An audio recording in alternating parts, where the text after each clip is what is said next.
We finally got our hands on the Asus Padfone, an incredibly unique machine that manages to be both all phone and all tablet.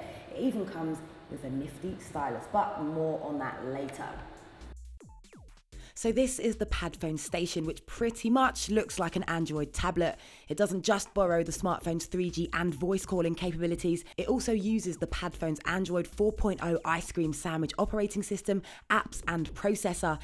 In fact, it's not much more than a bigger 1280 by 800 pixel display that can't match the iPad 3 or Transformer Infinity for pixels or viewing angles, but still offers 10.1 inches of perfectly usable screen space, while a 1.3 megapixel webcam and a huge battery complete the setup.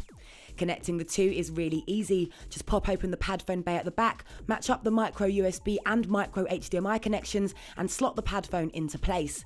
As you can see, the station boots up into tablet mode pretty quickly. Plus, the lightly skinned version of Ice Cream Sandwich makes it easy to keep track of your apps and widgets. Now, design-wise, you're looking at a lovely satiny finish on the back, coupled with reassuring weight.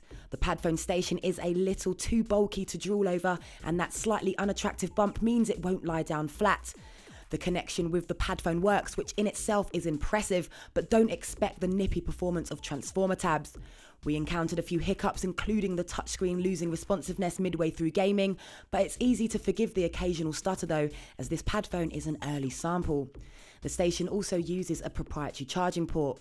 Now onto the Padfone itself, with its ZenBook inspired design bolstered with concentric circles. It's 9.2mm thin, sports a nicely sized 4.3-inch 960 by 540 pixel Super AMOLED display, and tapered edges means it sits nicely in the hand. But since it's competing with 720p and above handsets, it could be a lot sharper. Text and icons quickly show it up, and whites aren't as pure as they could be. But performance is much better on the Padfone itself thanks to a 1.5 GHz dual-core processor and storage of up to 64GB via microSD. There's an 8-megapixel camera on board too, complete with LED flash and autofocus, which takes decent stills outdoors and can also be used in tablet mode thanks to the peephole in the Padfone Station. There's also 1080p video, and a VGA camera sits at the front. Now, you may well be wondering how the heck you answer a call with this thing. Well, you can undock the phone bit without disrupting the call, but expect a bit of rustling. There's a speakerphone mode as well, which will work when at home or in the office. Alternatively, talk using the Stylus.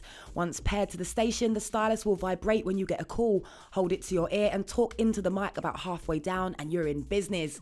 Yes, people are going to look at you a little funny, but that's the price you pay for cutting edge tech.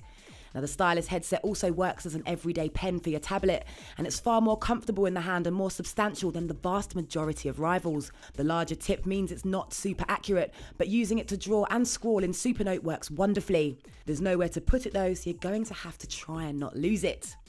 You're also going to have to keep reminding yourself the station is just a shell. But when it comes to battery life combined, the Padfone can go for around 2 days, and that's with moderately medium to heavy use. The station's utility widget illustrates just how much juice the Padfone Station and optional dock have left, and you can choose between intelligent mode, which distributes it fairly evenly, and charging pack mode, which will power up the smartphone as a priority. So the Padfone is a brilliant new breed of tech, showing off real promise and potential. So once Asus irons out all the kinks and that bump, the Padfone 2 could be a real winner. Hello?